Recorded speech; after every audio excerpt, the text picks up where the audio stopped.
El Imperio Romano. En el siglo V, repentinamente esta superpotencia perdió el control. Ahora ha comenzado la búsqueda de pistas sobre el papel que jugó el brutal rey huno, Atila. Era un maestro en sembrar el terror. Era capaz de ejercer un grado de violencia que no se había visto nunca antes. En Kazajistán, nuevos y extraordinarios descubrimientos están desvelando los secretos más profundos de los hunos. Los arqueólogos utilizan la última tecnología para intentar entender por qué visitaron los hunos esta remota región. Mientras los historiadores buscan la verdad sobre Atila. Dice mucho de un hombre que el poder le pareciera más importante que la familia. Buscan respuestas sobre el momento en el que tomó el control del Imperio Romano. Esa fue la gran apuesta de Atila. ¿Y por qué los hunos desaparecieron súbitamente? Su ascenso y declive fueron extraordinarios. Hoy, por fin la historia del ascenso y la caída de Atila y de los hunos comienza a desvelarse.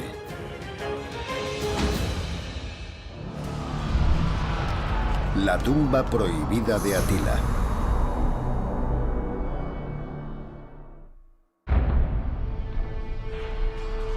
Solo unas décadas después de que los hunos aparecieran por primera vez en Europa, alrededor del año 370 después de Cristo, habían conseguido el suficiente poder bajo el mando de Atila y su hermano Bleda para saquear las ciudades romanas del este. Cuando vieron las magníficas construcciones del imperio y la cantidad de riquezas que era capaz de generar y concentrar, debió parecerles un objetivo muy deseable. El dominio romano comenzaba a resquebrajarse bajo la presión de los hunos y de otras tribus bárbaras. Al principio Atila estaba más interesado en saquear que en conquistar y colonizar territorios romanos. Pero los investigadores ahora buscan pistas acerca de qué pudo hacer que Atila cambiara de opinión para enfrentarse cara a cara con el ejército romano. Y sobre la razón por la que menos de un siglo después de su llegada a Europa, los hunos desaparecieran de repente. Ahora se están encontrando nuevas pistas en una remota región de Kazajistán, a 5.000 kilómetros de Roma.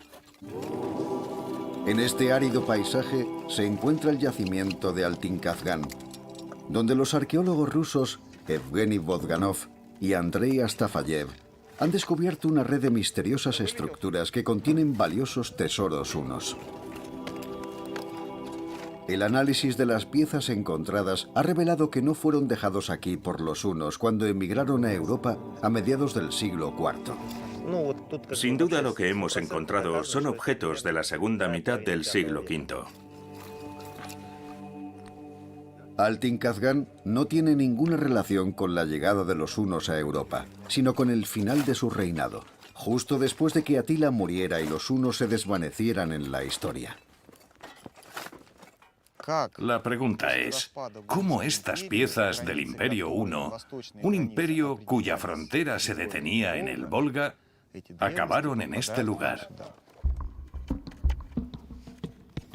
Para resolver el misterio de para qué exactamente utilizaron los hunos este lugar, Andrei planea utilizar la tecnología de drones. Hemos empezado a usarlos a menudo en nuestro trabajo. Son extremadamente útiles, ya que nos ayudan a mapear las construcciones. Antes dibujábamos los mapas a mano, pero gracias a los drones ya no tenemos que hacerlo. Obtenemos imágenes aéreas del lugar y las usamos después para hacer mapas. Eso simplifica mucho el trabajo. También podemos hacer fotos de los monumentos desde diferentes ángulos que utilizamos para dibujar reconstrucciones. Los drones se han convertido en una parte indispensable de nuestro trabajo. Las imágenes del dron servirán para hacer modelos 3D de las estructuras que han desenterrado. Y han descubierto que todas las construcciones tienen la misma forma: un grueso muro de piedra en el exterior, y en su interior, muros bajos en forma de herradura. A menudo hay un altar o un hogar de piedra en el centro. Los centenares de estructuras que hay aquí parecen formar parte de una especie de complejo ceremonial.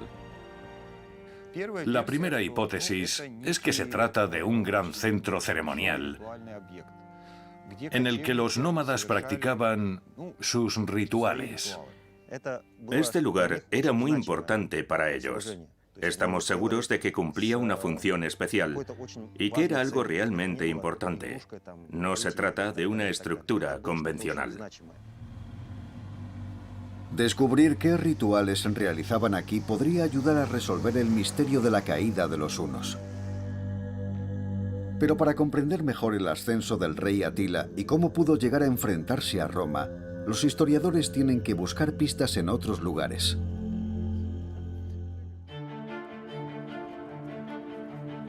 Universidad de Yale, Connecticut. El profesor Noel Lenski estudia al historiador del siglo VI Iordanes, cuyo libro contiene extractos del diplomático romano Prisco. El de Prisco es el mejor relato que tenemos de lo que sucedió en la época de Atila. Prisco visitó a Atila en territorio huno y participó en un banquete, así que no hay mejor fuente que la de Prisco. La descripción que Prisco hizo de Atila ayudó a los romanos a comprender a quién se enfrentaban. Prisco cuenta que Atila era un diplomático y estratega muy astuto, con el que tenían que tratar y tener en cuenta si querían conseguir sus objetivos. El libro también proporciona datos impactantes sobre Bleda, el hermano con quien Atila compartía el poder. Bleda murió y Atila quería que todos creyeran, e incluso pudo preparar el escenario, que había sido un accidente. Bleda murió en el año 444. Es casi seguro que murió asesinado. Algunos dicen que el asesino fue Atila, impulsado quizá por una vieja rivalidad, el desacuerdo o la ambición. Parece probable que el propio Atila matara u ordenara matar a su hermano. Por razones obvias. Atila era tan ambicioso que quería gobernar a los hunos solo. Dice mucho de un hombre que el poder le pareciera más importante que la familia. Atila se convirtió así en el único rey de los hunos que gobernaba sobre una inmensa confederación de pueblos bárbaros. Atila podía estar tranquilo y concentrarse en reforzar su imperio. Pero eso no iba con el carácter del ambicioso rey. Atila buscaba la gloria y el oro. Quería que su poder, su autoridad y su fama fueran equiparables a la del emperador romano. La particular dinámica interna de este imperio nómada hacía que siempre estuviera en una permanente expansión, y la guerra que proporcionaba oro desempeñaba un papel crucial en la prevención del estallido de una especie de guerra civil estructural que siempre estaba larvada, siempre estaba ahí, que era inminente dentro del mundo huno. Pero para enfrentarse al poderoso imperio romano, Atila necesitaba un arma secreta.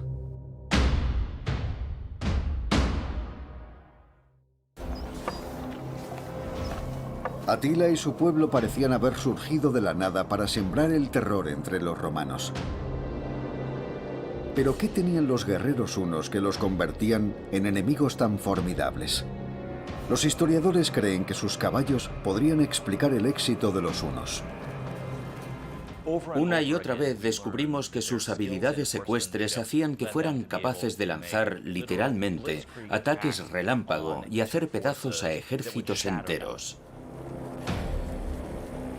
Y los hunos tenían otra arma secreta: los arqueros. Los arcos que usaban los jinetes hunos no se parecían a nada que hubieran visto antes sus enemigos. Utilizaban un tipo de arco curvo hecho de madera y hueso. Había sido cuidadosamente diseñado para conseguir una potencia de lanzamiento impresionante. Estaban diseñados de tal manera que podían sujetarlos y disparar incluso montados a caballo, y eso aterrorizó a los romanos. La táctica favorita de los hunos era el ataque sorpresa. Una lluvia de flechas sorprendía al enemigo antes de que cargara su caballería. Eran arqueros a caballo increíblemente hábiles. Podían moverse a la velocidad del rayo. Eran capaces de rebasar a los ejércitos romanos de maneras ante las que estos no estaban preparados para defenderse.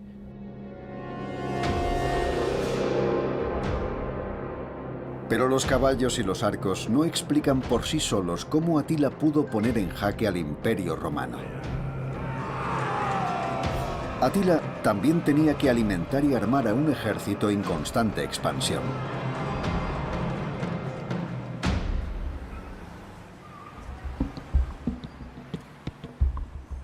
En Kazajistán, el arqueólogo Andrei Astafayev ha viajado desde su excavación hasta el Museo de Aktau, a 150 kilómetros de distancia. El análisis de una pieza única podría aportar pistas sobre cómo los hunos conseguían abastecer a su ejército. Esta sofisticada silla de montar de plata fue el primer tesoro descubierto en Altin-Kazgan.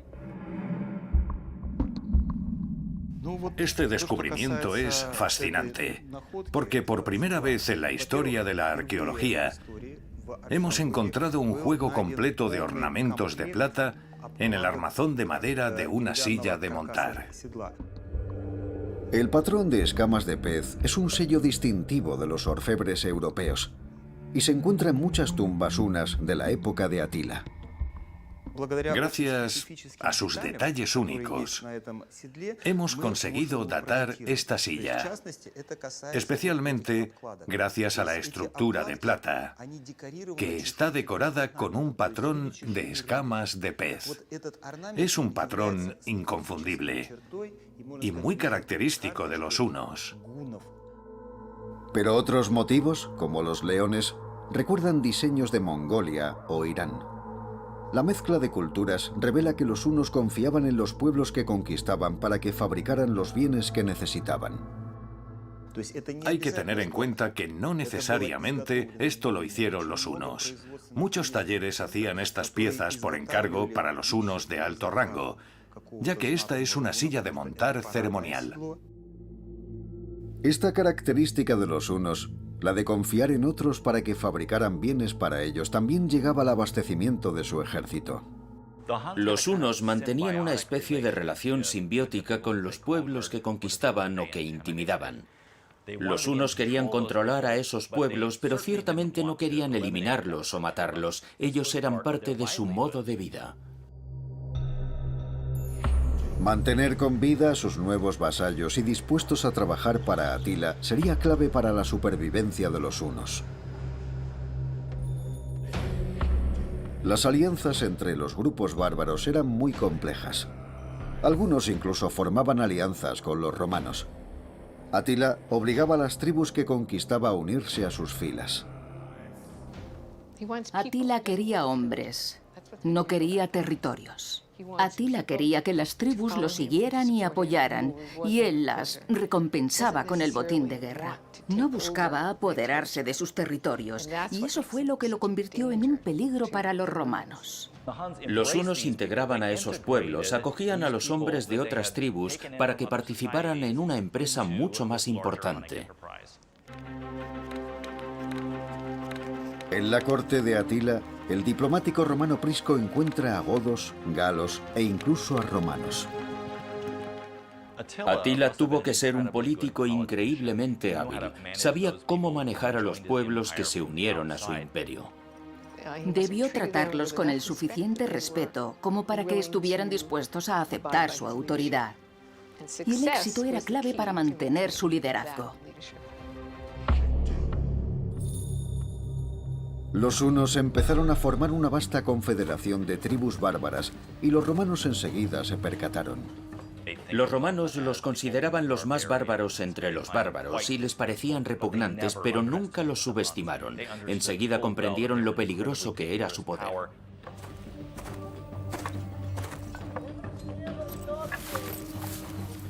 La capacidad de los hunos para cambiar y acoger nuevos pueblos e ideas les ayudó a hacerse más fuertes. Ahora, los arqueólogos que intentan comprender el ascenso y la caída de los hunos buscan nuevos indicios sobre esa mezcla de identidades.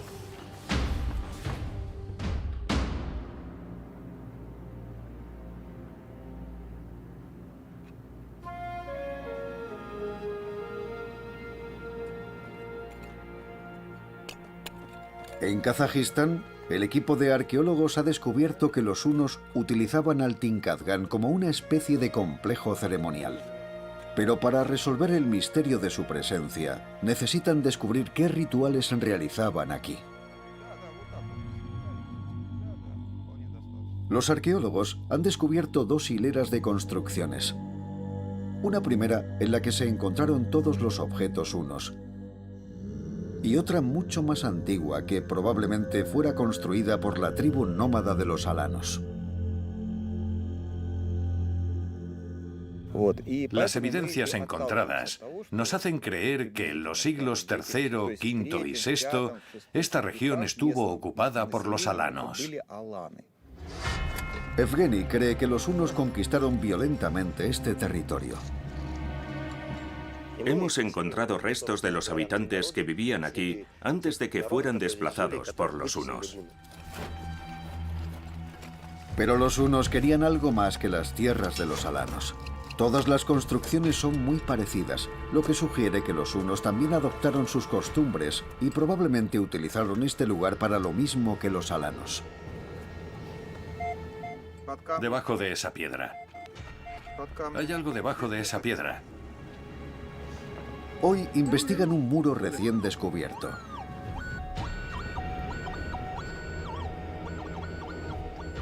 Aparta esa piedra y veamos qué hay. ¿Podría un nuevo hallazgo resolver el misterio de qué hacían los hunos en la remota Kazajistán?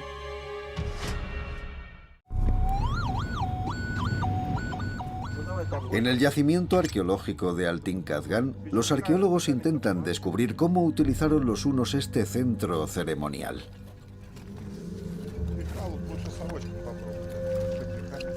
Este es el primer recipiente aislado y enterrado boca abajo que han descubierto aquí.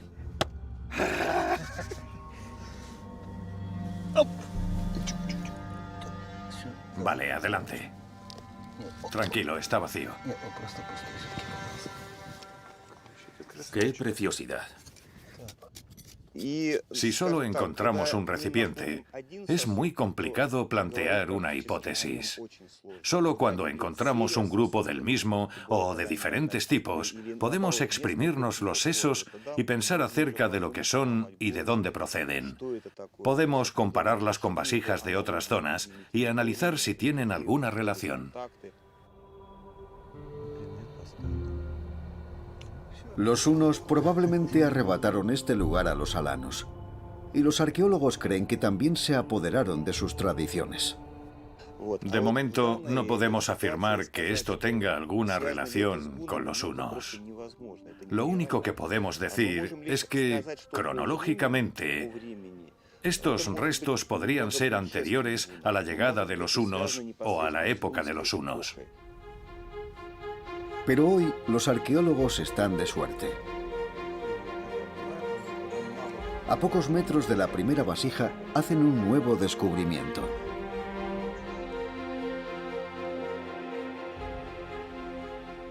Este agujero que ves aquí fue hecho a propósito.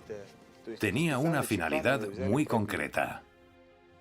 Le hacían un agujero para inutilizarla y para marcar la vasija como descartada, para que no se volviera a usar.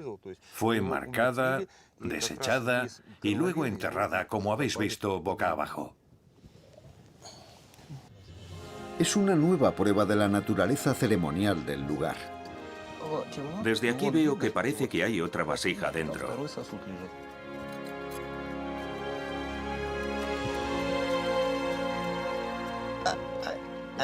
Está entera, cuidado. Incluso tiene un asa. El color rojo es el símbolo de la vida. La sangre es roja. Es un milagro. Es un hallazgo increíble. Hoy ha sido un gran día. Hemos encontrado 6 vasijas.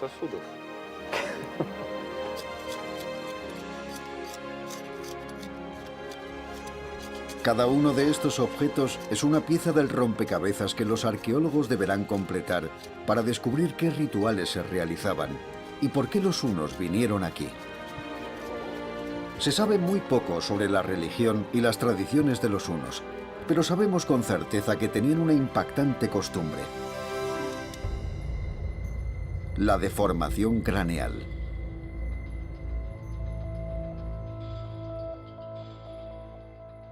Era un proceso muy largo que se llevaba a cabo durante los primeros 3 o 4 años de vida del niño, por lo que duraba mucho tiempo. Los hunos colocaban un vendaje de esta manera, de forma que el cráneo creciera en una dirección determinada. Durante décadas, los arqueólogos creyeron que se trataba de una práctica específica de los hunos, pero hoy las evidencias demuestran que otras tribus bárbaras copiaron a los hunos. Los cráneos deformados no son necesariamente hunos, no es una característica étnica. Pero en la Europa del siglo V, esa tradición apareció y desapareció con los pueblos bárbaros de tipo nómada. La asimilación de las tradiciones supone un problema para los historiadores que intentan comprender el ascenso y la caída de los hunos. Necesitan que los arqueólogos descubran nuevas evidencias sobre su cultura.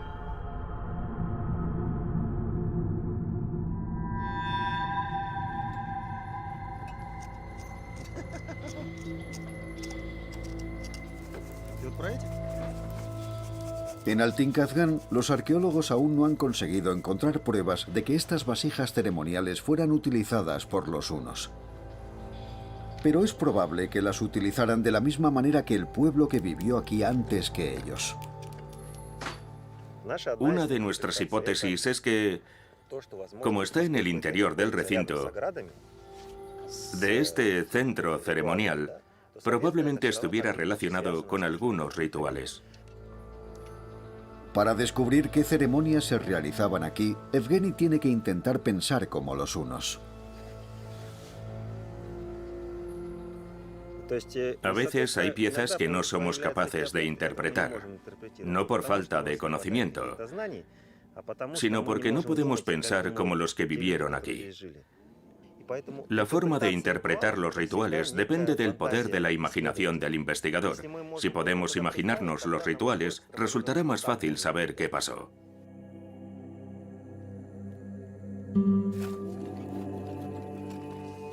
Pero ¿qué otras evidencias tenemos de la religión de los hunos? ¿Y qué nos cuentan acerca de su historia?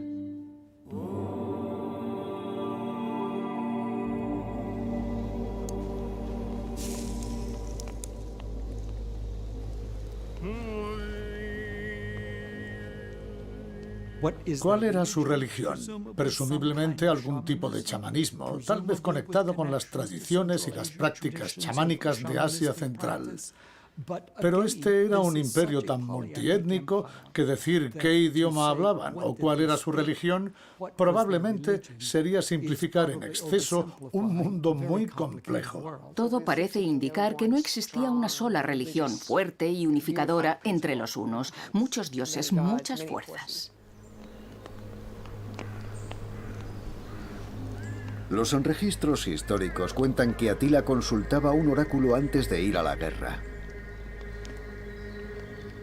Los oráculos practicaban un extraño ritual. Ellos creían que podían ver el futuro estudiando las grietas que se formaban en la escápula de una oveja cuando la ponían en el fuego.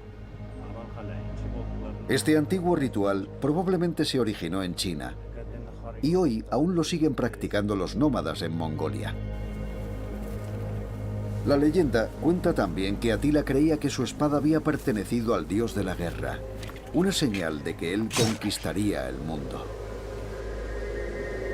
El mito de una espada sagrada se encuentra por toda Europa. La más famosa es la leyenda del rey Arturo y su espada mágica, Excalibur. Tal vez los hunos realizaban rituales mágicos en la remota Kazajistán.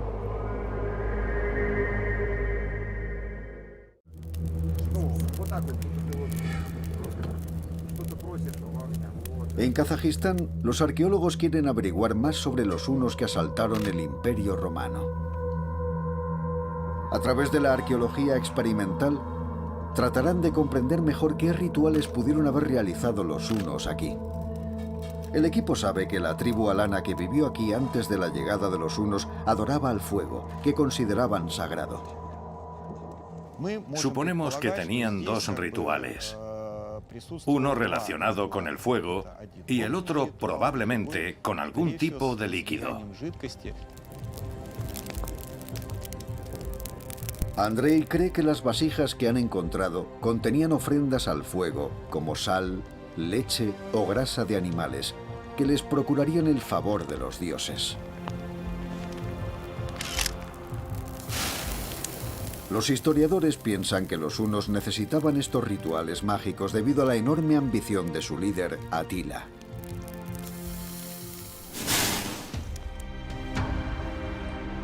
En el año 450, una princesa romana llamada Honoria se puso en contacto con Atila. Honoria era hermana del emperador romano Valentiniano III, que intentó obligarla a casarse contra su voluntad. Honoria le envió un anillo al rey de los hunos pidiéndole ayuda.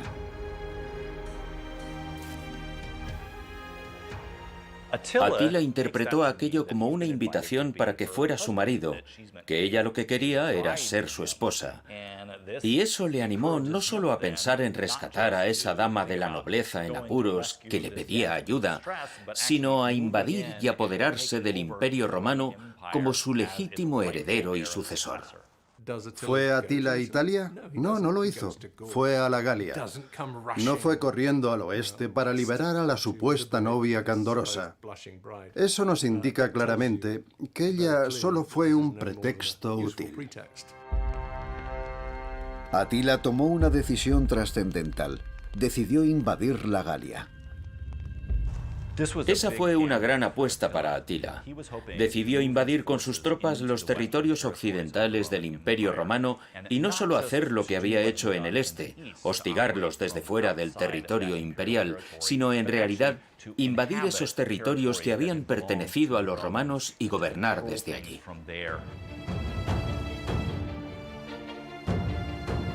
La invasión sería un punto crucial en la historia. ¿Pero el ascenso de los hunos provocaría la caída de Roma? En la primavera del año 451, Atila entró en la Galia.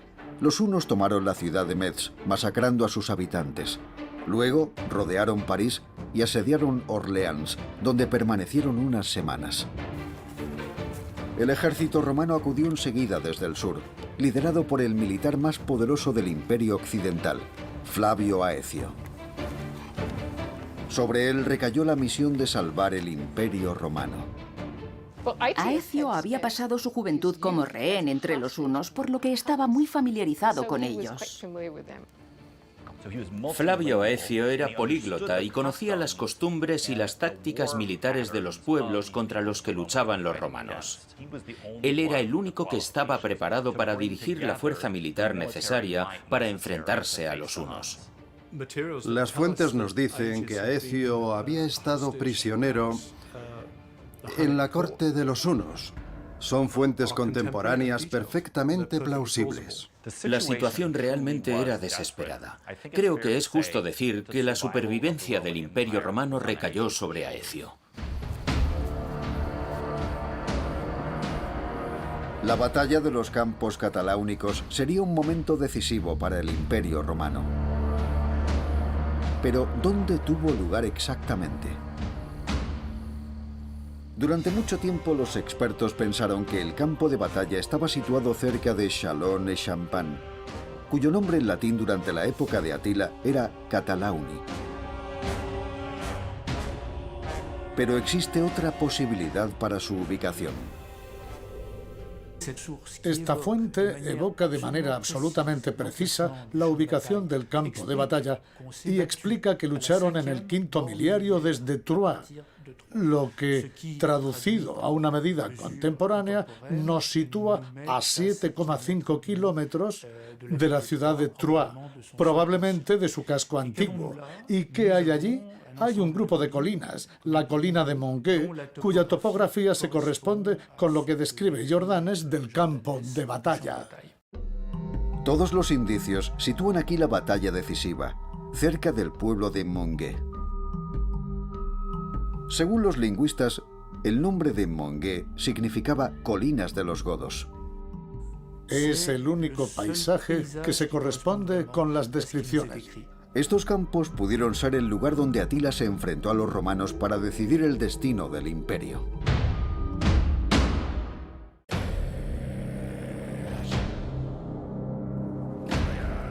El 20 de junio del año 451, los ejércitos hunos y romanos que iban a enfrentarse en los campos cataláunicos eran colosales para su época.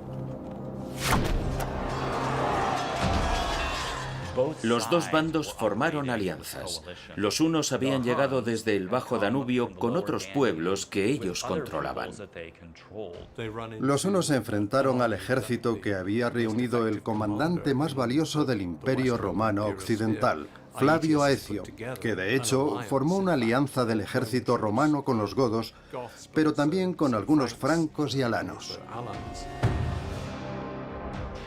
Lo que estaba en juego para Atila era su reputación y el botín de guerra, que era con lo que mantenía a su ejército. Si caía entre los romanos, todos lo abandonarían. Eran dos ejércitos completamente diferentes.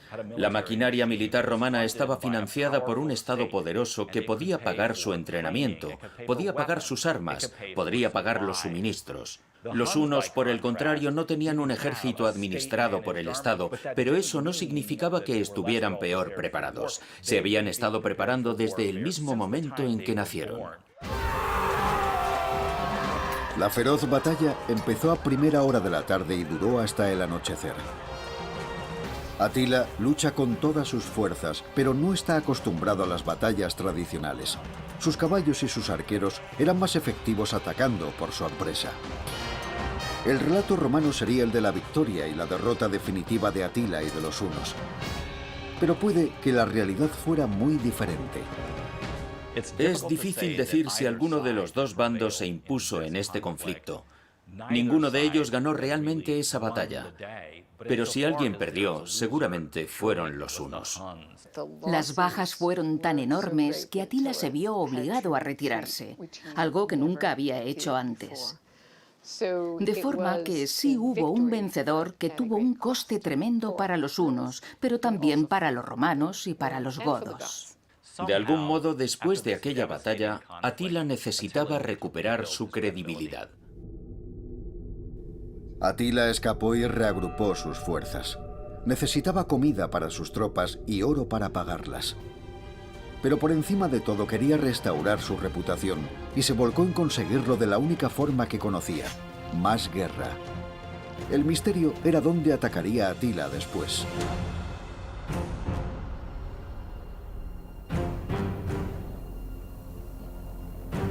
En Altin-Kazgan, Evgeny y Andrei han descubierto que los hunos utilizaron este lugar para sus rituales mágicos. Ahora sostienen la teoría de que los hunos vinieron aquí a causa de la guerra. Los hunos pudieron venir aquí probablemente durante sus campañas militares. Existen pruebas documentales de varias campañas de los hunos en Persia.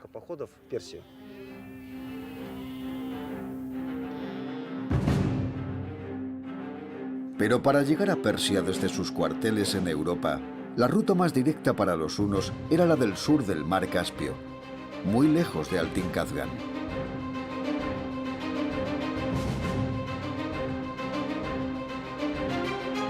Sin embargo, los arqueólogos han encontrado otra forma en la que los hunos podrían haber llegado hasta Persia. El mar Caspio tiene una característica interesante. Es un mar que respira, que se mueve constantemente, sube y baja. Durante la marea baja se forma un pasillo por el que se puede cruzar para llegar a este territorio. En el siglo V, el Caspio probablemente estaba en su nivel más bajo, dejando un paso directo entre Europa y Altin-Kazgan. Si los hunos cruzaron el lecho marino seco, entonces Altin-Kazgan habría sido una parada necesaria en su ruta hacia Persia. Sin duda no fue un viaje rápido. Cruzarlo era muy lento. Puede que tardaran un año o muchos meses en atravesarlo. Desconocemos cuánto tiempo estuvieron aquí. No nieva mucho, es una zona templada, así que pudieron pasar el invierno aquí. Había pastos para los caballos, etc. Si esta teoría fuera cierta, explicaría qué hacían los hunos en Kazajistán. Esta habría sido una parada logística en su camino para atacar Persia. Esta teoría también explicaría los rituales que los hunos realizaban aquí. Esta región está aproximadamente a mitad de camino hasta Persia. Sabemos que los hunos practicaban rituales durante sus campañas para conseguir la victoria en el combate, para que todo saliera bien. No hay otras construcciones como estas en toda la región. Puede que realizaran estos rituales para asegurarse el éxito en su campaña militar. ¿Significa eso que Atila realizó rituales mágicos en Altinkhazgán en su camino para atacar Persia? Los historiadores buscan las respuestas en las fuentes históricas. El diplomático griego Prisco cuenta que en el año 449, cuando Atila se encontraba en el apogeo de su poder, consideró atacar a Persia. Pero tras su derrota en la batalla de los Campos Cataláunicos, el rey huno solo podía pensar en una cosa: vengarse de Roma. Tras las brutales pérdidas en la batalla contra el Imperio Romano, Atila necesitaba restaurar su reputación. ¿Y qué mejor venganza que conquistar la propia Roma? Atila necesitaba borrar el recuerdo de su derrota a manos de Roma. Y el dinero resultante de esa victoria era esencial para mantener la unidad. Los romanos pensaron que habían acabado con Atila después de derrotarlo en la batalla de los Campos Cataláunicos, pero Atila tenía 9 vidas. Cruzó los Alpes, invadió el norte de Italia y empezó a saquear sus ciudades. En el año 452, el ejército de Atila salió de Hungría y entró en Italia. Las ciudades de Aquilea, Padua, Verona, Milán y Pavía todas cayeron en manos de los hunos. Atila avanzaba imparable hacia Roma, pero el destino no estaba de su lado. Sus ejércitos estaban atascados en una serie de asedios en el norte de Italia cuando estalló la peste. Y Atila se vio forzado a retirarse de Italia con el rabo entre las piernas, igual que había tenido que huir de la Galia el año anterior. Y eso fue terrible para su prestigio. Cuando salió de Italia, derrotado por la peste, Atila anunció públicamente que regresaría para vengarse de Roma. Pero nunca tendría oportunidad de hacerlo. Al año siguiente, Atila murió. Según cuenta la leyenda, ahogado por su propia sangre en su noche de bodas. El Imperio huno moriría con él. Pocos años después, el poder y el imperio de Atila se hundirían en el caos. Sus hijos se pelearon, y en una década o dos, el imperio unificado de los hunos desapareció. Su auge y desaparición fueron extraordinarios. Pero el enemigo de los hunos tampoco sobreviviría. En el año 476 cayó el Imperio Romano Occidental. Los problemas de Roma no terminaron cuando los hunos desaparecieron. De hecho, algunos de los pueblos que los hunos habían mantenido a raya dentro de su imperio emigraron al Imperio Romano. Y en los siglos V y VI, su territorio sería gobernado por reyes ostrogodos en lugar de emperadores romanos. Cuando Roma cayó, Europa ya había olvidado a los hunos. ¿Pero pudo separarse un grupo para buscar fortuna en otro lugar? En Altinkhazgán, Andrei y Evgeny creen que los hunos que llegaron aquí para realizar sus rituales y ofrecer tesoros como la silla de montar ceremonial, llegaron huyendo de Europa. La silla de montar nos habla de la época de Atila y los hunos. Pero los arneses decorados y los cinturones ceremoniales son de una época posterior a los hunos. ¿Planeaban los últimos supervivientes de los hunos que devastaron el Imperio Romano hacer incursiones en Persia? Parece muy probable. Si así fuera, Altinkhazghan podría haber sido el lugar perfecto para reagruparse y realizar rituales que les ayudaran en la batalla. ¿Has decidido buscar aquí también? Yo creo que deberíamos buscar aquí un poco. Los trabajos arqueológicos están proporcionando a los historiadores más información sobre el ascenso y la caída de los hunos, pero el yacimiento aún no nos ha revelado todos sus secretos. Andrei ha observado que todas las piezas que han encontrado parecen estar hechas por los mismos artesanos y cree que muy cerca podría existir una ciudad perdida enterrada bajo esta árida tierra. Esto me recuerda un principio que manejamos los arqueólogos. Si encuentras los mismos objetos en un lugar, eso significa que tiene que haber un centro de fabricación cerca. Por eso pensamos que cerca debe haber un pueblo, una ciudad o algún tipo de asentamiento humano cercano al Altinkhazghan, donde probablemente se hicieron estos objetos.